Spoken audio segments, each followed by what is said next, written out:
Salut à nouveau tout le monde et on se retrouve pour une nouvelle vidéo pour attaquer notre quatrième composant qui est la cône d'hélice. Donc c'est une pièce qui permet la fixation et le maintien de l'hélice sur le moteur. C'est comme un support qui sans lui l'hélice peut se détacher ou être mal fixée. Donc comme d'habitude on débute par un esquisse sur un plan de face et nous procédons en premier lieu par le dessin d'une forme d'esquisse, comme ceci, d'après lequel on va réaliser notre révolution par la suite.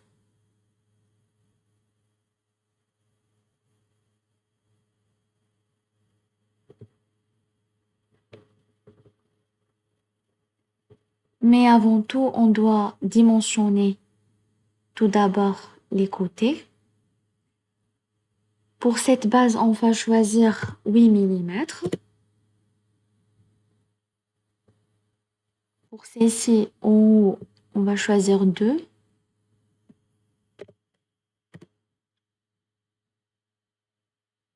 Pour cette distance, choisissons 14,5.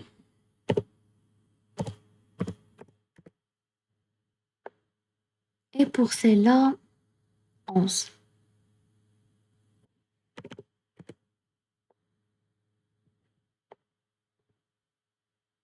Voilà, maintenant, on réalise un bossage avec révolution et on choisit cette ligne comme un axe de révolution. Voilà, c'est notre forme souhaitée. Puis, un nouveau esquisse sur cette face.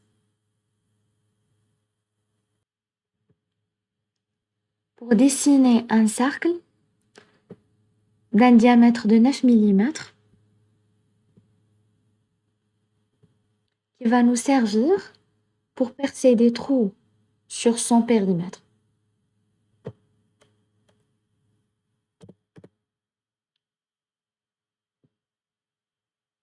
Voilà, on sort d'esquisse.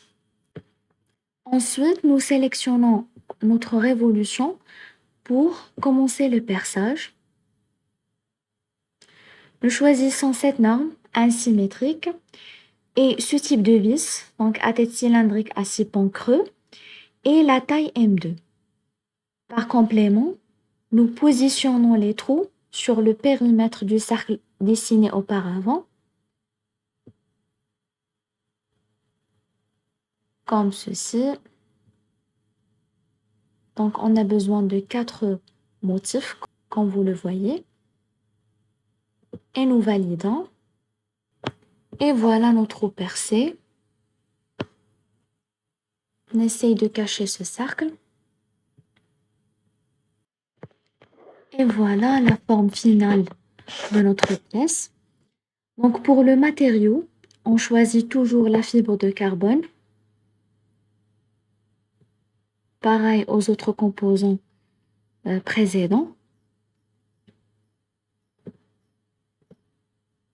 Nous appliquons et nous fermons. Concernant l'apparence, nous pouvons choisir n'importe quelle couleur ou apparence souhaitée. Donc on reste dans le plan mat pour être pareil aux composants précédents. Voilà. Et on enregistre.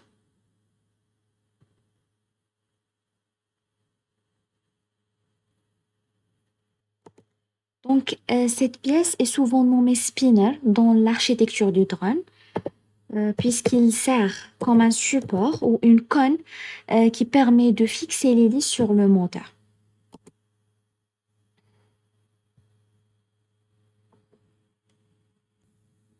Voilà, merci pour votre attention. On se retrouve plus tard.